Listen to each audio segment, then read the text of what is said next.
Hello and welcome back to the Astronomican, the Eternal Crusade show.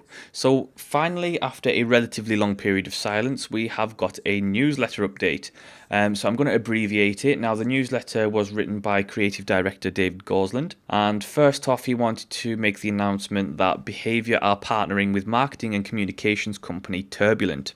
Now, Turbulent have been working with Behaviour on Star Citizen previously, and they are going to be responsible for the production of the new Founders Programme store, as well as the production of a new Eternal Crusade website. I'm definitely looking forward to seeing what the new website is going to look like. I always do like a good new website. What's more interesting is the Founders Programme store. Now, I know Turbulent aren't necessarily going to be responsible for the pricing of the Founders Programs, but I wanted to talk a little bit about the Founders Programs while I have the opportunity. Now, I think it's going to be a very fine line here, for me personally especially. I dislike Founders Programs and I dislike this industry trend of pre-order madness. I don't like pre-orders, I don't like Founders Programs. I understand why they are there at the moment, I understand why it's a trend. I don't think it's necessarily good, however. Like with the case of EverQuest Next Landmark, people dropping, serious amounts of hard-earned cash for something that is nowhere near complete. I think it's utter madness personally, but I understand that that's the trend and people do like to do it and companies capitalise on it by offering digital goods, etc, etc. I think that specifically to the Eternal Crusade and specifically about the Warhammer 40k fan base and how we are, I would believe that I would be correct in saying that we are a more mature audience and we are more consumer aware, that I believe that the Founders Programme does need to be fairly priced. I really don't want to see serious, ridiculous amounts of money being thrown around here. I don't want to see price points that are $100, $150. I don't want to see that like we did with EverQuest Next Landmark. I don't think that is reasonable. I don't think that's fair to put that on consumers. I would like to see reasonably priced Founders Programme tiers and in return to get reasonable rewards for doing that. I think that it's really important to really treat your customers fairly. And I know that Miguel, after speaking with him personally, I know that he feels the same about that consumers do need to be protected and that, there are serious companies out there that are exploitative and, Behaviour are not an exploitative company by nature. But I also don't want to see them fall in that trap of going Founders Programme crazy and throwing serious, expecting customers to pay serious amounts of cash this early in development and, for a game that may turn out or may not turn out to be what they want it to be.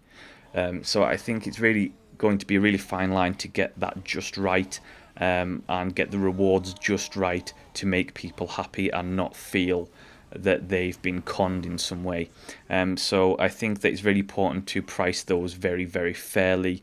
And I want to see them lead the way in that because, Behaviour have come out and said time and time again, they're leading the way in terms of no firewalls and they want to have an unprecedented level of interaction with their customers and their fans. And as such, I think that needs to be reversed in the way that you have to also treat your customers fairly in terms of how you price things and how, in terms of a business interaction, that needs to be looked at very, very carefully, or else you may have a no firewall between devs and fans, but if you start a very exploitative monetary scheme, that's going to be all for nothing. It will be all for nothing because people will turn around and go, you're trying to rip us off here. So I think it's really important to nail that right, and they do need to do serious amounts of research into what is acceptable and what is not acceptable to pay for a pre-order program. But anyway, next up in the newsletter, we got shown some early art assets and some early screenshots, as well as being introduced to the lead artist, Martin Spenard. I apologise if you got your name wrong. And we also got introduced to the concept artist, Nicholas Coate. So here's some of the pictures up now. I do like the look of the pictures. I do have a little bit of concern with one of the pictures, which was the Raptor, a Chaos Space Marine with the other Chaos Space Marine with a heavy bolter. And I understand that it's very early, and it's a temporary model, etc., etc. I don't like the position of the actual player character on that. I think it's too far to the left. I would like to see it slightly scaled down more, because I think that creates a massive blind spot in terms of sight. But from what I really see so far, I do like the look of. I really like to see more. I would really like to see Behaviour release some more early art assets. I think it would be really good for us to see some of what they're kind of thinking about, some of the ideas that are going through the artist's head. And from what I've seen, I've been really impressed with so far. There was also the picture of the rendering test with more than 300 Space Marines and Chaos Space Marines without LOD optimization, of course, because it's only early. But I really liked that picture. I thought that was, gives you a good concept idea in your head of what it's kind of going to eventualize to, the game is going to end up being. So I'm definitely looking forward to seeing more things like that. They talked a little bit about the synergy of the classes working well. Talking about a little bit of Brent Ellison and Michael Chan working on that. They're working on the fourth class, the Apothecary. I keep saying it wrong. I'm terrible today.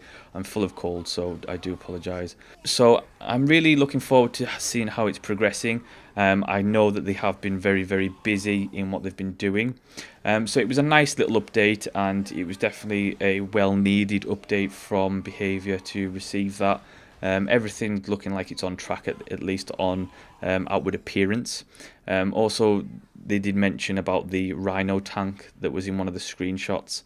That they said it was just not functional. It was just a basic idea that they were working with at the moment. And I'm really pleased with that newsletter. I thought it was a decent newsletter to at least catch us up on what's been going on in the past couple of months.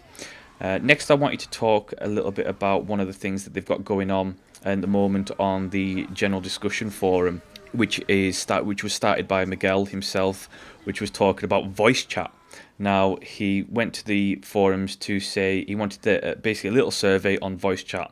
Now, the poll was about the voice chat preference for the Eternal Crusade. Now, the three options were in-game voice chat with voice modulator, so you would be able to sound like an Eldar or an Orc, or external voice chat out of from a third party like TeamSpeak, etc., etc.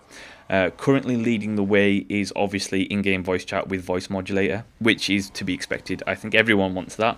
The issue I have is that it needs to be done right. If you're going to go this way and you're going to have in-game voice chat with voice modulator, it's a quality issue. You need to make sure you nail it and produce quality from it, or else you might as well just go with third party. The reason I say this is because, like people have mentioned on the forums, it is going to take up hardware on their side, and it's going to cost money on their side. And it's not just that, but people have mentioned things like, depending on who's talking, if you've got a very monotone voice or a lower voice or a high-pitched voice, that the modulator could not work, and it could make people, hard to understand if they're talking. So I think that what you would need to do is you need to have a quality assurance on something like that if you're going to make it. You need to know that you're going to be able to produce something that is going to work for everyone. I think if you're going to have something like that, what you would need to have is have the in-game voice chat separate to the voice modulator and have the voice modulator optional. And then what you would have to do is, with the voice modulator, have it customizable enough on our end to be able to tweak it so that we are easily, we are going to be able to be understood by other players. So you need to have like some sort of test feature in there so that we can manipulate the decibel level, etc., etc., to be able to make a voice that is going to be easily understood, but also sound like an Eldar or an Orc or Space Marine, whatever. So in premise, I really love the idea. I would love it to be something that is going to happen and have that quality assurance. But at the same time, you need to come to a point in development where they say, look, this is going to either cost us too much money, or we're not going to be able to reach that level of quality that is going to be expected, so we're just going to have to go with the third party or just in-game voice chat with no voice modulator. In principle, a nice idea, but whether it actually comes to fruition or not is a completely different matter altogether. And that's it for this week. Now, I did want to mention, obviously, that I know for a couple of episodes I've been talking about getting some interviews with some of the developers. I'm still working on that. I'm still waiting for Behaviour to get back to me on that. I've been waiting for at least a month or so. So as soon as I know and I can get an interview for you guys to watch, I will do that as soon as I can. I'll let you know.